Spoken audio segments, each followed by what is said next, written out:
કોઈ બીજાના દોષ જોવા કરતાં પહેલાં થોડુંક અંદર ઝાંકી અને પોતાના દોષ જોઈ લેવા સારા છે.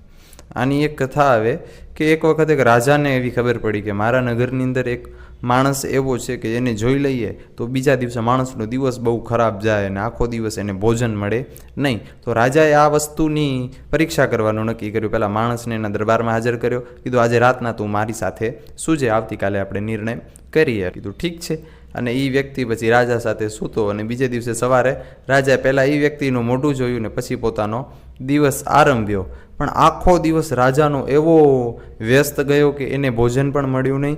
અને એક તો ન્યાયાલયની અંદર એવા અતરંગી કેસો આવ્યા, રાજાનું મગજ ફરી ગયું. રાજાએ નક્કી કર્યું કે આ વ્યક્તિને આપણે ફાંસીના માંચડે ચડાવી દેવો છે. પણ એની છેલ્લી ઈચ્છા પૂછવા માટે રાજા ગયો ત્યારે પેલા વ્યક્તિએ રાજાને સુંદર જવાબ આપ્યો.